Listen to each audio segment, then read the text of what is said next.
కిషోర్ రెడ్డి గారికి స్వాగతం సుస్వాగతం। ఈరోజు మనము ఎంతో అందరూ వచ్చి సభను సక్సెస్ చేయాలని కోరుకుంటున్నాము।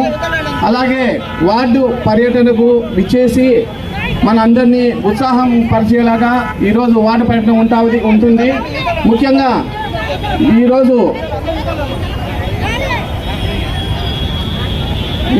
ఈరోజు జగన్మోహన్ రెడ్డి గారి ఆదేశాల మీద 13వ తారీఖు ఎలక్షన్లు జరుగుతాయి। పోలింగ్ ఆ రోజు జరుగుతూ ఉంది।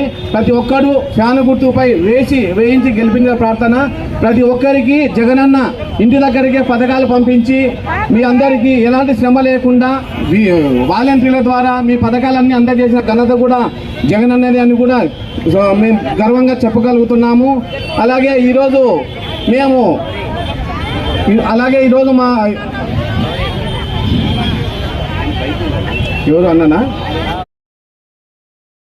మా అక్క చెల్లెమ్మలకి, మా అన్న తమ్ముళ్ళకి, మా అవ్వ తాతలకి అందరికి కూడా పేరు పేరున నా నమస్కారాలు తెలియజేసుకుంటూ ఈరోజు 25వ వార్డుకి సంబంధించినటువంటి ఎన్నికల ప్రచారంలో భాగంగా మీ అందరిది కలిసి మీ అందరి ఆశీర్వాదం తీసుకొని మరొకసారి ఈ ఎన్నికల్లో విజయం సాధించాలనే ఒక ఆశతోటి ఇక్కడికి రావడం జరిగింది। మరి ఇక్కడికి విచ్చేసిన మీ అందరికి కూడా ఒకటే ఆలోచించమని చెప్పేసి ఈరోజు మేము కోరుకుంటున్నాం। ఈ యొక్క గత 14 సంవత్సరాలు ముఖ్యమంత్రిగా ఉన్నటువంటి చంద్రబాబు నాయుడు గారు, తర్వాత 5 సంవత్సరాలు చేసినటువంటి జగన్మోహన్ రెడ్డి గారి ప్రభుత్వం మధ్యలో వ్యత్యాసం చూడమని చెప్పి కోరుకుంటున్నా। అలాగే ఈరోజు మన హయాంలో ఈ యొక్క 5 సంవత్సరాల కాలంలో మనం ఏం చేశాం, అదేవిధంగా గతం నుంచి 21 సంవత్సరాల పాటు అధికారంలో ఉండి 5 శాఖలకి మంత్రిగా చేసినటువంటి ఫరూక్ గారు ఏం చేసినారో మనం అందరం కూడా మాట్లాడుకోవాల్సినటువంటి అవసరం ఉంది। ఈరోజు అవ్వాతాతలకు కానీ అక్క చెల్లెమ్మలకు కానీ మీ అందరూ చూస్తున్నారు, జగనన్న ప్రభుత్వంలో బాబు